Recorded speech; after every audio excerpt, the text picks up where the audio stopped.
All right, ladies and gentlemen, welcome into the Rocky Top Insider postgame show. This is Ryan Shumpert. I'm Rick Butler. Ryan, we might as well start this like the last postgame show we did a couple weeks ago. Maybe talk about Tennessee football spot in the college football playoff rankings. What was your big takeaway? It's where I expected them to be. I thought they would move up the spot to number 7 in the rankings, but in actuality, number 9 in the seeding. So I wasn't surprised by that. You know, it is. I saw somebody, I think it's maybe Reed Carringer, someone on Twitter say, if you beat a team that's ranked lower than you and is still in the field, you should get to choose to swap rankings with them if you want. And I think Tennessee would do that if they got the chance with Alabama. Yeah. Because not that I was shocked to see Alabama in at the 11 spot, but first game Notre Dame, second game SMU. It sounds a whole lot better than first game Yes. Ohio State, second game Oregon. No doubt about it. We'll get more into that in the Rocky Top Insider Press Pass podcast tomorrow. Let's talk about the Battle of the Orange here on the court in the SEC ACC Challenge. Tennessee hosting Syracuse, a team that Tennessee doesn't see very often, but they took care of business Back-to-back years. Was it last year? They played them in You're Maui right. last It year. was in Maui last year. Okay, that one's on me. Well, Normally, they still don't normally not a familiar opponent. Right now, a little bit more than usual. And Tennessee gets a big win, 96-70 over this Orange team. Ryan, there's a couple of different directions I want to go, but I want to start with a player who you've been talking about for a while, really had a I don't want to call it a breakout game. He's kind of having a breakout season as a whole right now, but Cade Phillips goes 6 for 8 on the night overall, puts in a good 12 points, but his play went beyond the box score. Yeah, for sure. And, you know, you were grinding away at some college football playoff work in the first half, and you probably missed it. I mean, he came in, I think he scored baskets on his first 3 baskets in. He scored 10 points on 5-of-5 shooting, his first run in the game, and he was really good. And he finished a lot of the stuff around the rim. Some of it easy, some of it not easy. He's very good on the defensive end. Versatility was a big word he talked about, I think, when he said what he wants his role to be or how he views his role is to be versatile. He's a very versatile player. He showed that tonight, and continues to be a really good rebounder and a big part of why this Tennessee team has been so fantastic on the offensive glass at this point in the season. Yeah, and he's getting praise from his teammates, his coaches as well. I think he's got a really good understanding of, sort of his role in the team, and obviously he's going to continue finding that out. He's going to continue growing into it. But right now, 8 games into the season, with that guy being one of Tennessee's, I guess, again, to use that word, breakout players here in a sophomore season, I think that's a good sign for the Vols overall. Yeah, for sure, and it's especially important with the J.P. Estrella injury because, one of my big things that you're talking about for season, I said he's going to have a role. I don't know exactly what it's going to look like, but he's going to have a role. Well, that role is now out of necessity for him to be the backup 5, and he's going to play a lot. He plays a lot at the 4 still with Felix Akpar out there. That spacing seems to work, despite neither of them, really shooting the ball a ton from, more than 5 feet from the rim or so. But he's been fantastic for Tennessee, I think, so far this season, and it was really good tonight. Let's kind of talk about the game story just real quick for anybody who might have missed the game here, this SEC ACC Challenge. Tennessee puts up 45 points in the first half, but the shooting wasn't necessarily conventionally good like you might expect it with a 45-point half. Tennessee scores 51 points in the second half, but is able to find more success behind the three-point line. What did you see from Tennessee to where three-point shot might not have been falling in the first 20 minutes, but they were still able to manufacture points, put up 45 in the first half? Yeah, on 2 of 14 from 3, Zakai Ziegler hit both those 3-pointers, so nobody else had hit one. I think Chaz Lanier was over 4 maybe in the first half. It's a number of things. Cade Phillips, we talked about him. He had 10 points, all those, at the rim. Felix Akpar scored at the rim. So scoring at the rim and second chance points, they had a number of those. They got to the foul line at a pretty good clip throughout the game, but in the first half as well. And I think the things I would say, not many turnovers, and I think it was 6 or 7 offensive rebounds in the first half. You're just going to get a lot more shots with that combination. And some of that, just being kind of simple math adding up, and Tennessee finding a way to have some offensive success without hitting a bunch of threes in the first half. And like you said, I think it was 8 of 14 in the second half that they turned it up. So they got hot in the second half and scored a ton of points because of it.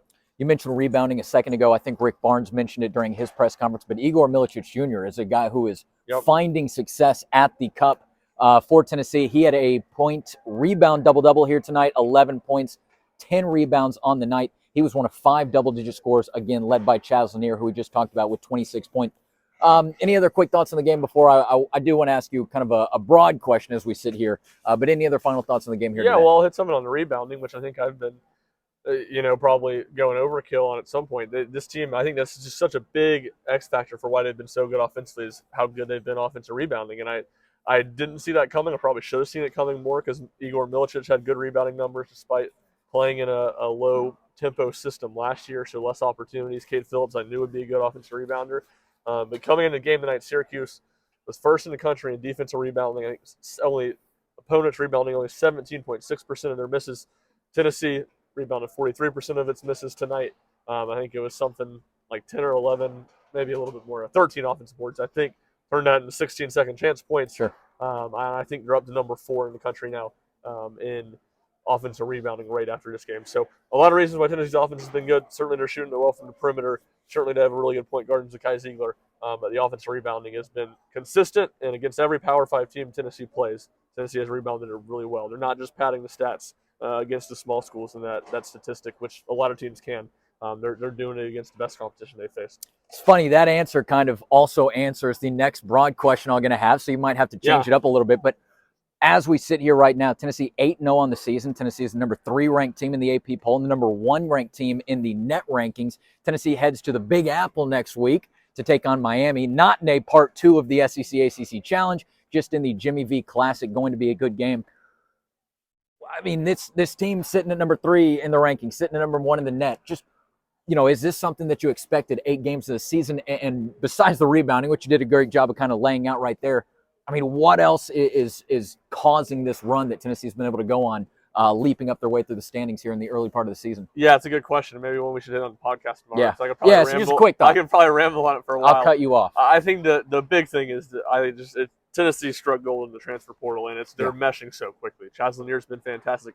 Chaz Lanier had 26 points tonight. The best thing you can say about it is it felt like a quiet 26 points, which is what we said about Dalton Connect all the time last year. No kidding. Igor Milicic on a night where he wasn't great offensively, still scored 11 points, grabbed 10 rebounds, and Felix Okpara, to me, continues to get a little bit better and better. And even D-Stone, who's is getting back into the fold, I did not think had a great night tonight.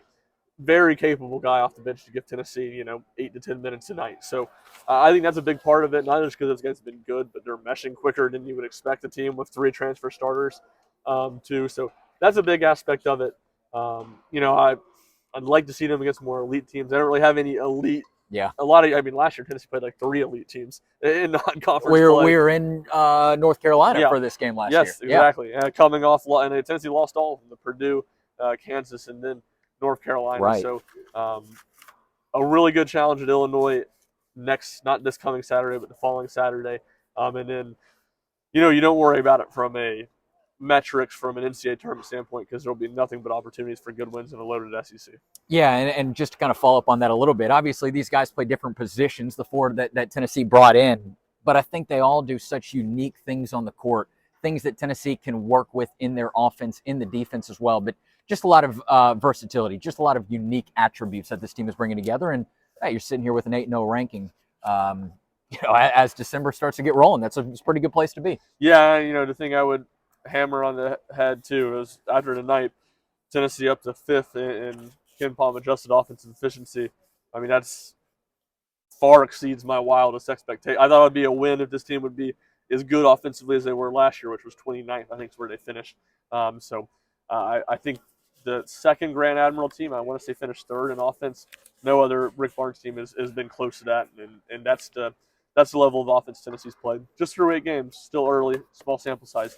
But they've been really good on that end of the court. Tennessee moves to 8-0 on the season with a 96-70 win over the Syracuse Orange right here in Knoxville. If you're watching this show on YouTube, which I imagine you are, go ahead and check out the other post-game press conference videos that we have over on the site. We will be bringing you those after each and every game. Otherwise, this is Ryan Shumpert. I'm Rick Butler. Thank you very much for listening to the RTI post-game show. We got lots more coming up in December. It is a huge December, not only with basketball, but of course football too, like we said at the beginning of the show. So stick with RTI. We will have you covered. Thank you very much for listening. Have a good one.